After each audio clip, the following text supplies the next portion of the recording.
Of course, we want to make a great first impression when starting any new job, but virtual work can pose its own challenges. After all, you don't get to directly speak with your colleagues or make that in-person impression, which, yes, can make onboarding that much more difficult.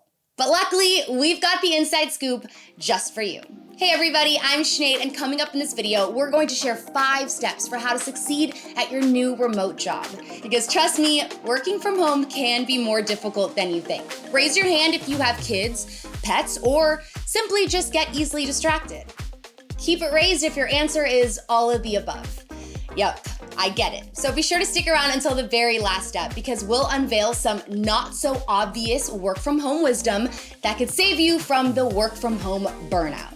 All right, let's get started.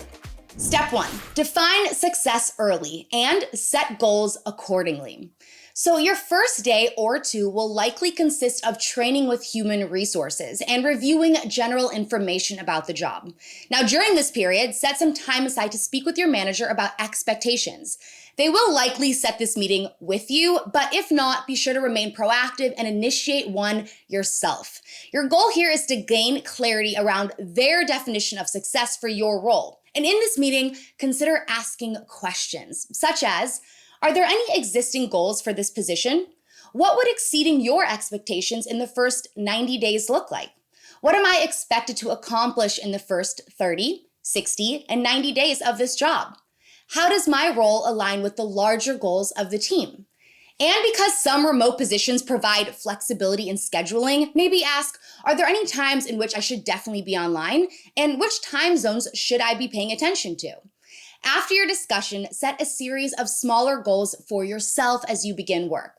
I highly recommend using the SMART goal method, meaning that each goal should be specific, measurable, achievable, relevant, and time-bound. And for even more information on how to set effective SMART goals, be sure to check out this video right up here. All right, now before I move on to step number 2, if you've watched this far, please give us a like, subscribe to our channel, and of course, hit that notification bell to get more career advice. And then head down to the comments and let us know the steps that you've taken to be successful in your new remote job. We'd love to learn what's working for you. All right, let's move on to step number 2. Prioritize communication. One of the biggest barriers to success in remote work is communication. You're not working in an office where you can just turn around and ask someone a question or build relationships during your lunch break. So reaching out and communicating is critical to your career growth in the virtual workplace. First, you'll want to gain access to all necessary communication systems that your team uses. And this includes company email account, messaging platforms like Slack or Microsoft Teams, company VPNs, and any important workflow documents that include processes and reports would be helpful to gain access to as well. It's worthwhile to make sure that you're familiar with any ticketing systems and IT support. Once you gain access, you should also make efforts to understand how your team communicates. Part of this process is observing and learning, but you can also save time by just asking someone how they prefer to get in touch. So here are some questions to ask to learn more about your coworkers' communication preferences. What's your preferred method of communication, such as video calls, phone calls, email, messaging systems? Basically, how do they like to be communicated with? Is this the same method you prefer for quick or urgent questions? At what intervals would you prefer to check in? Should we set a standing meeting for that time? Which decisions would you like to approve? Which decisions should I make on my own? Who would you recommend that I meet with in the coming weeks and months? And that last question about networking is a great transition to step number 3. Meet everyone that you can and then some. So we've already covered how working relationships are the key to your success in any job. So cultivate those connections. When you enter a remote work environment, it's typical for a team lead to welcome and introduce you to your coworkers. If that doesn't happen after the first week, go ahead and do it yourself. Include a photo, your role, your key responsibilities, and if you feel it is appropriate, a few of your hobbies. And then seek out other ways to connect with people. There may be a mentorship group or other programs to support your remote networking needs. If not, aim to introduce yourself personally to people, including those on other teams that you will be interacting with. When you identify someone that you'd like to meet or get to know, drop them a line to explain that you're new and you would like to introduce yourself. So a quick message such as, "Hello Tom, my name is Caroline and I'm a new project manager on the enterprise team. I'm looking forward to working with you. I would love to meet for a short one-on-one to get to know you and your work and how we can work together. Is there a specific day or time that works best for you?" When you meet, ask questions about their career path, work goals, and the best ways to support your work together. Even if it's just a quick intro, the effort to make that personal connection goes a long way. And for even more advice on making connections at work, be sure to check out this video right up here. But here is a good takeaway, a pro tip for you. Try scheduling a virtual team lunch or an after-work virtual hangout. It's crucial to build connections with your coworkers, considering that you won't likely get to work with them in person. Step 4, seek out opportunities to learn. Chances are you are thrilled to get started and do the best work possible. So take every opportunity to learn as you go and ask questions along the way. Let's face it, the first few weeks on the job is information overload. But after you get started and you've introduced yourself, take steps to prioritize your learnings. Start by reviewing information about the company, their products, goals, competitors, vision, and structure. Then refine your learnings and ask your teammates for their expertise.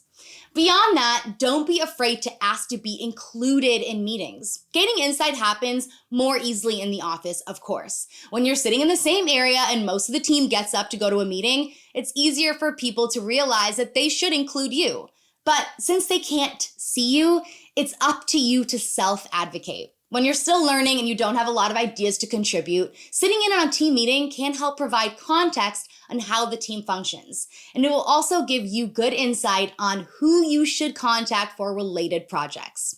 All right, now let's move on to our final step. Step 5, just breathe and be patient with yourself. Starting a new job remotely, though exciting, can be challenging. There's usually a lot of information coming at you, and fast, and you're left wondering how to process it all. Plus, given that this is a new virtual job, remote work is already kind of a different ballgame. It can take more time to receive answers to questions. It may take longer to build relationships when compared to working in an office setting. And it might be tough to gauge how much or how little to communicate with the team. But just be sure to give yourself some time to ramp up, and remember that you are not expected to be an expert in anything right away. Also, while proving yourself is a natural instinct, especially early in a new position, it's also okay to set boundaries about when you are available. It's better to assume a sustainable workload so that you can avoid burnout in the long run. Slow and steady always wins the race. Now, we know video conferencing can get exhausting too. So one thing you could try is speaking with your manager about slow meeting Fridays or some alternative that will allow you to work independently. This is crucial to staying remotely energized. Is Zoom fatigue a thing? Because it definitely feels like it might be. So be sure to take the time to re-energize, perhaps with a walk, some good music, or whatever helps you feel refreshed to end your day on a productive note. All right, now let's recap the top 5 steps for succeeding in your new remote job. Step 1, define success early and set goals accordingly. Use SMART goals to set achievable benchmarks. Step 2, prioritize communication. Communication can be challenging in a virtual role, so make sure you have access to all communication systems and learn the best ways to stay in touch with your manager and team. Step 3, meet everyone that you can. Build your network starting with key stakeholders. Step 4, seek out opportunities to learn. Knowledge is power, so don't be afraid to get advice from others or to self-advocate by asking to be included in meetings. And finally, step 5, be patient with yourself.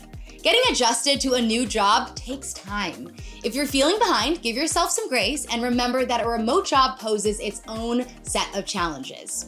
If you found this video helpful, please give us a big thumbs up, and of course subscribe to our channel so you never miss out on our weekly career advice. And for even more information on how to succeed at your new job, we have you covered with our career tips playlist. And we've also got you covered if you are looking for remote work.